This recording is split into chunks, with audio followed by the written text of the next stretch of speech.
எங்களோட யூடியூப் சேனலை மறக்காம சப்ஸ்கிரைப் பண்ணுங்க, அதோட பெல் ஐகானையும் கிளிக் பண்ணுங்க. கருவுற்றிருந்தால் ஒரு குழந்தைக்கு தாயாயிருப்பாய், கருணையுற்றதால் பல கோடி குழந்தைகளுக்கு தாயானா என்று உலகம் மெச்சும்படி வாழ்ந்த அன்னை தெரேசா ஏழைகளின் அனாதை குழந்தைகளின் தாயாக நம் நடுவே வாழ்ந்தவர். சின்னஞ்சிறு சகோதர சகோதரிகளுக்கு செய்த போதெல்லாம் எனக்கே செய்தீர்கள் என்கிற இறைவார்த்தைக்கு உயிரோட்டம் தந்தவர்.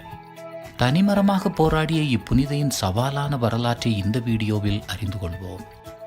புனித அன்னை தெரேசா கிபி 1910 ஆகஸ்ட் 26 அல்பேனிய நாட்டில் உள்ள ஸ்காப்ஜே என்னும் ஊரில் கொசவார் குடும்பத்தில் பிறந்தார். ஆக்னஸ் கோன்சா என்பது அவரின் திருமுழுக்கு பெயர். கோன்சா என்பதன் பொருள் சிறுமலர் அல்லது ரோஜா மெட்டு என்பதாகும்.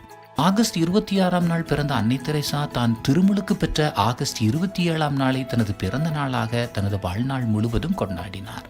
அவருடைய குடும்பத்தில் கடைசி குழந்தையாக பிறந்தவர் புனித அன்னை தெரேசா. கிபி 1919 அவருக்கு 8 வயது நடக்கும்போது அவருடைய தந்தை வான்வீடு திரும்பினார். தாயின் வளர்ப்பில் உருவான அன்னை தெரேசா பக்தி நெறியோடு வளர்ந்து வந்தார். மறைக்கல்வி வகுப்பில் ஆர்வமாய் கலந்து கொள்வார். மறைபணியாளர்களாகிய லொரோட்டோ அருள் சகோதரிகளின் மறைபணி ஆர்வத்தையும் அவர்கள் இந்தியாவில் உள்ள மேற்கு வங்கத்தில் மேற்கொண்டு வந்த கல்வி பணியையும் சமூக சேவையை மறைக்கல்வி ஆசிரியர் வழியாக அறிந்து கொண்டார். இதுபோன்ற மறைப்பணியாளர்கள் சொந்தங்களையும் சொந்த ஊரையும் நாட்டையும் விட்டுவிட்டு ஏழைகள் நடுவில் அவர்கள் செய்யும் பணியை கேள்விப்பட்டு வியந்தார். அவர்களின் மறைபணியால் மிகவும் ஈர்க்கப்பட்டார். 12 வயதை அடைந்தபோது தானும் இச்சகோதரிகளைப் போன்று மறைபணியில் ஈடுபட வேண்டுமென எண்ணினார். தன்னுடைய 15ஆம் வயதில் மடோனா அன்னையின் திருத்தலத்திற்கு திருப்பயணம் சென்றபோது முழுமனதாக லொரோட்டோ சபை மறைபணியாளராக மாற முடிவெடுத்தார் அன்னை தெரேசா. அன்றைய சூழலில் லொரேட்டோ அருள் சகோதரிகள் இந்தியாவிற்கு சென்று மறைபணி செய்ய ஆங்கிலம் கற்க வேண்டும். அதற்கு முதலில் அயர்லாந்து நாட்டிற்கு செல்ல வேண்டும். அதன் பின் புதிய மொழியில் தேர்ச்சி பெற்ற பின் பணியிடத்திற்கு அனுப்பப்படுவார்கள். கலப்பையில் கை வைத்த பின் திரும்பி பார்ப்பவர் எவரும் இறையாட்சிக்கு தகுதியற்றவர் என்பதற்கு ஏற்ப இறையழைத்தலுக்கு செவி கொடுக்கும் அந்த வேளையில் தனது தாயையும் தனது நண்பர்களையும் தனது உடன்பிறப்புகளையும் மீண்டும் சந்திக்க வர முடியாது என்பதை உணர்ந்து மறைபணி அழைத்தலில் உறுதியாக இருந்தார். 18 வயது நடக்கும்போது அயர்லாந்து புறப்பட்டு சென்றார். அதன் பின் அவருடைய தாயையோ உடன்பிறப்புகளையோ அவர் தன்னுடைய வாழ்நாளில் சந்தித்ததில்லை. அயர்லாந்து நாட்டில் வெற்றிகரமாக பயிற்சி முடித்த பின் கிபி 1929 நம் இந்திய மண்ணில் பணியாற்றுவதற்கு புதிய சகாப்தம் படைக்க வெண்புறாவாக விண்ணில் பறந்து வந்தார் அன்னை தெரேசா. இன்று ஏழைகளின் இமயமாய் இமாலயமாய் உயர்ந்து நிற்கிற அன்னை இந்தியாவிற்கு வந்தபின் தன்னுடைய நவதரவு பயிற்சியை இமயமலையின் அடிப்பகுதியில் இருந்த துறவு இல்லத்தில் ஆரம்பித்தார். அங்கு வங்காள மொழியை கற்றுக்கொண்ட பின் கிபி 1934 மே 24 தனது முதல் வார்த்தைப்பாடை எடுத்துக்கொண்டார். முதல் வார்த்தைப்பாடு சடங்கில் துறவிகள் புதிய பெயரை தேர்ந்தெடுக்க வேண்டும். தனது மனம் கவர்ந்த புனித குழந்தை தெரேசாவின் முழு பெயர் லிசியூக்ஸ் தெரேசா என தனது பெயரை தேர்ந்தெடுக்க விரும்பினார். ஆனால் அப்பெயரை மற்றொரு சகோதரி தேர்ந்தெடுத்ததால் தெரேசா என்று மட்டும் ஸ்பானிய உச்சரிப்பில் தனது பெயரை தேர்ந்தெடுத்தார். தனது துறவர பயிற்சிக்கு நடுவிலும் லொரேட்டோ கன்னியர்கள் நடத்தி வந்த பள்ளியில் புவியியல் ஆசிரியராக பணியாற்ற துவங்கினார். தனது துறவர பயிற்சியை வெற்றிகரமாக முடித்த பின் கிபி 1937 மே 14 தனது இறுதி வார்த்தைப்பாடு சடங்கில் மிகுந்த மகிழ்ச்சியோடு பங்கெடுத்தார். இதற்கு நடுவில் கல்கத்தா நகரை அடுக்கடுக்கான துயரங்கள் மீளா துயரில் தள்ளி இருந்தன. கிபி 1943 வங்காள மாநிலத்தில் ஏற்பட்ட கடும் பஞ்சத்தால் வறுமை தலைவிரித்து ஆடியது. கிபி 1946 இஸ்லாமிய இந்து சமயத்தவரிடையே ஏற்பட்ட கலவரத்தால் அப்பூமி இரத்த வெள்ளத்தில் மிதந்து கொண்டிருந்தது. மரியன்னை நடந்த அனைத்தையும் மனதிற்குள் இருத்தி சிந்தித்தது போன்று தன்னை சுற்றி நடந்து கொண்டிருந்த அத்தனை துயர நிகழ்வுகளையும் அதனால் பாதிக்கப்படுகிற ஏழைகளையும் உணர்வு பூர்வமாக ஜெப மனநிலையோடு உள்வாங்கிக் கொண்டிருந்தார் அன்னை தெரேசா. அவ்வேளையில் துறவிகள் வருடத்திற்கு ஒருமுறை ஈடுபடும் தியானம் டார்ஜிலிங்கில் துவங்க இருந்தது. அன்னை தெரேசாவின் வாழ்வை புரட்டி போட இருந்த பயணத்திற்கு தயாராகி கொண்டிருந்தார். கல்கத்தாவிலிருந்து டார்ஜிலிங் நோக்கி பயணித்த புகைவண்டி மீண்டும் கல்கத்தா திரும்பும் முன் அன்னை தெரேசாவின் வாழ்வில் ஏராளமான மாற்றங்கள் ஏற்பட்டிருந்தன. தன்னுடைய அழைத்தலுக்குள் வேறொரு அழைத்தல் இருப்பதை கண்டுகொண்டார் அன்னை தெரேசா. தன்னுடைய ஆசிரிய பணியை துறந்துவிட்டு அநீதியான சமுதாய கட்டமைப்புகளாலும் மத கலவரத்தாலும் பஞ்சம் போன்ற நெருக்கடிகளாலும் இயற்கை சீற்றங்களாலும் எப்போதும் அவதிப்படும் ஏழைகள் நடுவில் பணிபுரிய முடிவெடுத்தார். தான் இருக்கும் இடத்தில் இதை செய்ய முடியாது. தனது பணித்தளத்தை மாற்றினால்தான் இது சாத்தியம். தனது பணித்தளத்தை மாற்ற முடிவெடுத்தார். தான் பணி செய்ய வேண்டியது பள்ளி அறைகளில் பயிலும் குழந்தைகளுக்கு அல்ல, குப்பை தொட்டிகளில் கசக்கி தூக்கி எறியப்பட்டு கிடக்கும் பச்சிளம் குழந்தைகளுக்கு.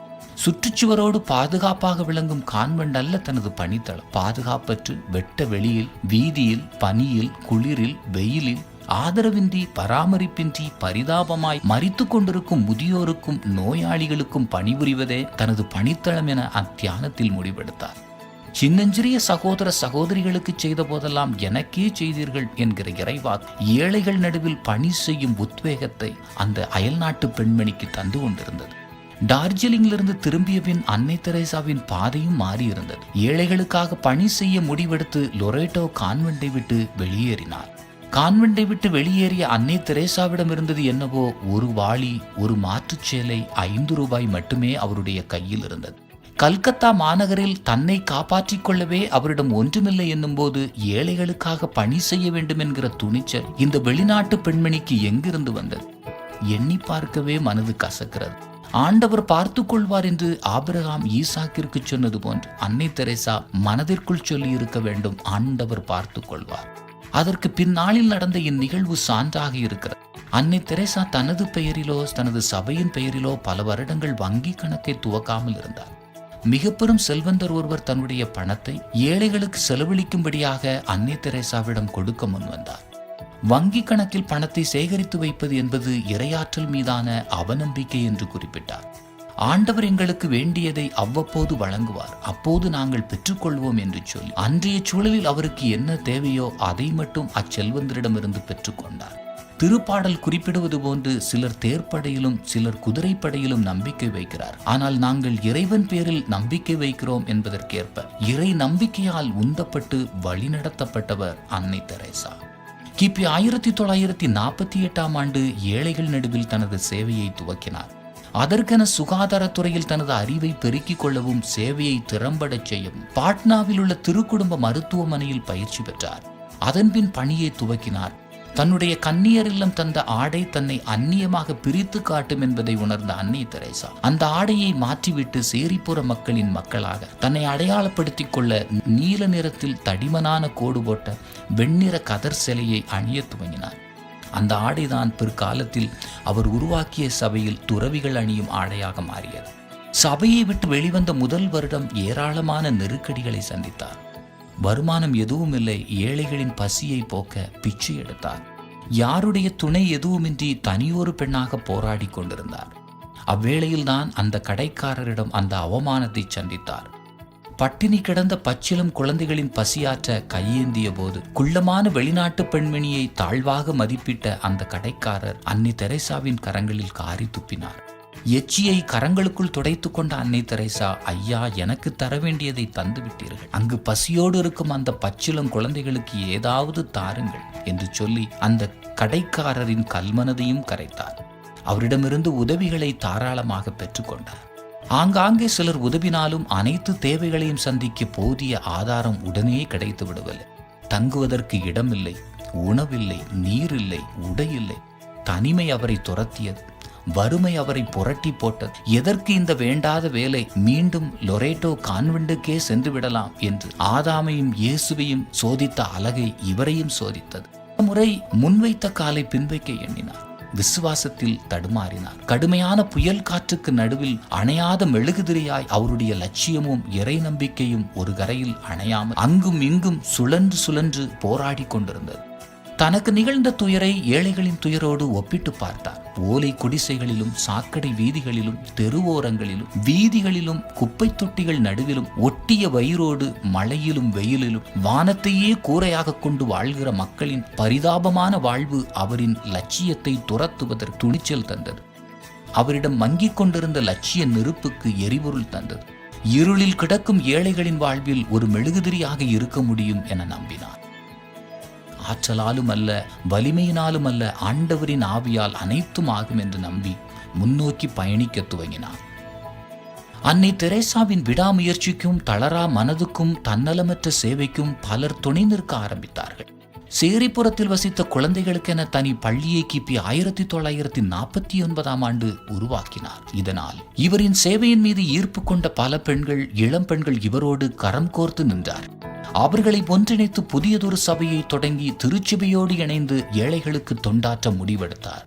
கிபி 1950 ஜெபமாலை அன்னை திருநாள் அன்று அக்டோபர் 7 நாள் திருத்தந்தை புதிய சபை தொடங்குவதற்கு அன்னை தெரேசாவிற்கு அனுமதி வழங்கினார். அம்மகிழ்ச்சியான தருணத்தில் அன்னை தெரேசா உலகிற்கு தந்த செய்தி யாதெனில், அன்பின் பணியாளர்கள் சபையானது பட்டினி கிடப்போர், ஆடையற்றோர், ஆதரவற்றோர், வீடில்லாதோர், முடக்குவாதமுற்றோர், பார்வையற்றோர், தொழுநோயாளிகள் போன்றோர் ஆதரவற்று அன்பு காட்ட யாருமில்லாமல் அனாதையாய் மடியும் உயிர்களுக்கும் குப்பை தொட்டியில் கசக்கி வீசப்பட்ட மழலைகளும் தாயாய் தந்தையாய் துணையாய் திகழும் என்று உறக்க முழக்கமிட்டார்.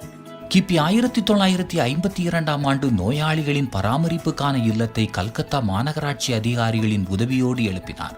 பராமரிப்பின்றி பயன்பாடின்றிருந்த கோயிலை மரிப்போரின் இல்லமாக்கி அதற்கு மாசற்ற இருதயம் என்று பெயரிட்டார். அந்த இல்லத்தில் மரண தருவாயில் இருப்போருக்கு இலவசமான தரமான மருத்துவ சேவையும் பராமரிப்பும் வழங்கப்பட்டு அவர்கள் மனநிறைவோடும் மனித மாண்போடும் மரணத்தை தழுவ அனைத்து ஏற்பாடுகளும் செய்யப்பட்டிருந்தது.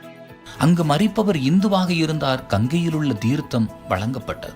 அவர் இஸ்லாமியராக இருந்தால் திருக்குரானில் இருந்து வேதங்கள் ஓதப்பட்டன. அவர் கிறிஸ்தவராக இருந்தால் நோயில் பூசுதல் வழங்கப்பட்டது. அனைவரும் மாண்போடும் மரியாதையோடும் மரணத்தை தழுவ வேண்டும் என்பதுதான் அன்னையின் நோக்கமாக இருந்தது. தொழுநோயாளிகளை பராமரிக்க தொழுநோயாளிகளின் இல்லம் எழுப்பி சேவை செய்தார். அவர்கள் வசிக்கும் பகுதியில் அமைதியும் ஆறுதலும் அவர்களுக்கு கிடைக்கும் பொருட்டு அந்த இல்லத்திற்கு சாந்தி நகர் என்று பெயரிட்டார். அங்கு தொழுநோயாளிகளுக்கு நல்ல மருத்துவ வசதியும் பராமரிப்பும் உணவும் வழங்கப்பட்டது. கிபி 1955 ஆதரவற்ற குழந்தைகள், தாய் தந்தை இல்லாதோர் ஆகியோருக்கு அடைக்கலமாய் திகழும் விதமாய் நிர்மல் சிசுபவன் துவங்கினார். கிபி 1963 அன்பின் அருள் சகோதரர்களுக்கான சபை உருவாக்கப்பட்டது. கிபி 1976 கத்தோலிக்க திருச்சபை சார்ந்த இறைமக்கள், கிறிஸ்தவர்கள், கிறிஸ்தவர் அல்லாதோர் என அனைவரும் அன்னையோடு சேர்ந்து பணி செய்ய தாமாக முன்வந்தார்கள். அன்னையின் சேவையோடு ஏனைய கத்தோலிக்க குருக்களை ஒருங்கிணைக்கும் பொருட்டு கிறிஸ்துவின் திருவுடல் திரு ரத்தம் என்கிற இயக்கத்தை துவக்கினார் அன்னை தெரேசா. இவ்வாறு சமூகத்தின் அனைத்து நிலையினரும் அன்னை தெரேசா என்கிற ஒற்றை கொடையின் கீழ் கரம் கோர்த்து நின்று கிறிஸ்துவுக்கு சான்று பகர்ந்தார்கள், மனித மாண்புக்கு உயிர் கொடுத்தார்கள். கல்கத்தா மாநகர் முழுவதும் பறந்து விரிந்த அன்னையின் பணிகள் இந்தியா முழுவதும் வேகமெடுக்க துவங்கியது. உலக நாடுகள் அனைத்தும் அன்னையின் சேவைக்கு தங்கள் நாட்டின் கதவை திறந்து சிவப்பு கம்பள வரவேற்பை தந்தன. கிபி 1965 வெனிசுலாவிலும், கிபி 1968 ரோம், தன்சானியா, ஆஸ்திரியா ஆகிய நாடுகளிலும், கிபி 1970 அமெரிக்கா, ஆசியா, ஆப்பிரிக்கா, ஐரோப்பா என ஒவ்வொரு கண்டத்திலும் 12க்கும் மேற்பட்ட நாடுகளில் அன்னையின் பணிகள் சென்றடைந்திருந்தன. கிபி 1950 13 நபர்களோடு துவங்கிய அன்னையின் சபை கிபி 1997 4000 அருள் சகோதரிகளின் எண்ணிக்கையை எட்டியது. ஆதரவற்றோர், எய்ட்ஸ் நோயாளிகள், அகதிகள், உடல் ஊனமுற்றோர், வயதானோர், மதுப்பழக்கத்துக்கு அடிமையானோர், வீடில்லாதோர், வெள்ளத்தினால், இயற்கை பேரிடர்களால் பாதிக்கப்பட்டோர், கொள்ளை நோய்களால், கலவரங்களால், பஞ்சத்தால் பாதிக்கப்பட்டோர் என அனைவருக்கும் தங்கி இளைப்பாற நிழல் தந்து கொண்டிருந்தது அன்னை தெரேசா என்கிற சிறு கடுகு விதை வளர்ந்து விருட்சமாகி. அன்னை தெரேசா தன்னை மற்றவரிடம் அறிமுகம் செய்யும் போது, நான் பிறப்பால் அல்பேனியன், குடியுரிமையால் இந்தியன், விசுவாசத்தால் கிறிஸ்தவள், கத்தோலிக்க அருள் சகோதரி, அழைப்பால் இவ்வுலகத்துக்கு சொந்தமானவள், மொத்தத்தில் இயேசுவின் திரு இருதயத்திற்குரியவள் என்று சொல்லி கடவுளுக்குரியதை கடவுளுக்கும் சீசருக்குரியதை சீசருக்கும் செலுத்துங்கள் என்பது போல் தனது பாதையில் தெள்ளத் தெளிவாக தனது பாதையை வகுத்து கொண்டு பயணித்தவர். அல்பேனியா, செர்பியா, ஆங்கிலம், வங்காளம், இந்தி என 5 மொழிகளில் சரளமாக எழுதும் பேசும் ஆற்றல் பெற்றிருந்தார் அன்னை தெரேசா. அன்னை தெரேசா தனது சேவைகளுக்கான எல்லையை விரிவுபடுத்திக் கொண்டே இருந்தார். தேவையில் இருப்போர் யாராக இருந்தாலும் அவர்களுக்கு உதவிக்கரம் நீட்ட முதல் ஆளாக தான் இருக்க வேண்டும் என எண்ணுவார். பாலஸ்தீனம், இஸ்ரேல் நாடுகளிடையே நடந்த குண்டுவெடிப்பில் இரத்த வெள்ளத்தின் நடுவே உயிரோடு போராடி கொண்டிருந்த 37 குழந்தைகளை துணிச்சலாக சென்று காப்பாற்றினார். செஞ்சிலுவை சங்கத்தை சார்ந்த குழுவினரோடு சேர்ந்து போரினால் பாதிக்கப்பட்ட இடங்களுக்கு சென்று பாதிக்கப்பட்ட மக்களுக்கு துணையாய், தாயாய் நின்றார். இவ்வாறு எத்திசையெங்கும் ஓடோடி பயணித்த அன்னை தெரேசாவின் உடல்நிலை பல நிலைகளாக பாதிக்கப்பட்டு கொண்டே இருந்தது. கிபி 1983 திருத்தந்தை 2ஆம் ஜான் பால் இந்தியாவிற்கு வருகை தந்திருந்த போது அவருக்கு இதய அடைப்பு ஏற்பட்டது. கிபி 1989 மீண்டும் இதயவலி ஏற்பட்டு அதனால் செயற்கையாக பேஸ்மேக்கர் பொருத்தப்பட்டது. கிபி 1993 மெக்சிகோ சென்றிருந்த போது நிமோனியா காய்ச்சலால் பாதிக்கப்பட்டார். அப்போதும் அவரது அன்னையின் இதயம் பாதிக்கப்பட்டிருந்தது. உடல்நலம் மோசமாகிய நிலையில் சபையின் தலைமை பொறுப்பிலிருந்து விலகினார். இருந்தபோதும் சபையை வழிநடத்த புதிய பொறுப்பாளரை தேர்ந்தெடுத்த போது ரகசிய சீட்டு வழியாக அருள் சகோதரிகள் அன்னை தெரேசாவையே தேர்ந்தெடுத்தார்கள். அவர்கள் கேட்டுக்கொண்டதற்கு இணங்க தனது உடல் வலிமையின்மையிலும் சபையை வழிநடத்தினார். தவறி கீழே விழுந்து தோள்பட்டை எலும்பு முறிந்தது. அதன் பின் 4 மாதங்கள் மலேரியா காய்ச்சல், இதய கோளாறு என மாறி மாறி வந்து படையெடுத்து வந்த அனைத்து நோய்களும் அவரது உடல்நிலையை மேலும் மோசமாக்கின. இது அழகியின் தொந்தரவாக இருக்கும் என எண்ணிய அன்னை தெரேசா உயர் மறைமாவட்ட பேராயரிடம் பேயோட்டும் ஜெபம் சொல்லி ஜெபிக்கும்படி கேட்டுக்கொண்டார். இருப்பினும் அவருடைய உடல்நிலையில் எவ்வித முன்னேற்றமும் இல்லை. பலவீனம் அடைந்த நிலையில் கிபி 1997 ஆண்டு செப்டம்பர் 5ஆம் நாள் வான்வீடு திரும்பினார் அன்னை தெரேசா. நாடெங்கும் கருப்பு கொடிகள் தேசிய கம்பத்தில் பறந்தன. ஒட்டுமொத்த இந்திய தேசமும் தங்கள் தாயை இழந்தது போன்று பரிதபித்தது. கண்ணீரில் மிதந்தது நம் தேசம். துக்கம் கொண்டாடப்பட்டது. திருத்தந்தையின் பிரதிநிதியின் தலைமையில் நடைபெற்ற திருப்பலியை தொடர்ந்து பல உலக தலைவர்கள் கலந்து கொண்ட இறுதிச் சடங்கில் தேசிய கொடி போர்த்தப்பட்டு ஊர்வலமாக எடுத்து வந்த அன்னையின் உடல் தேசிய மரியாதையுடன் துப்பாக்கி குண்டுகள் வானோக்கி முழங்க நல்லடக்கம் செய்யப்பட்டது. இந்த பூமியின் தேவதையின் உடல். வாழ்வது ஒருமுறை, வாழட்டும் தலைமுறை.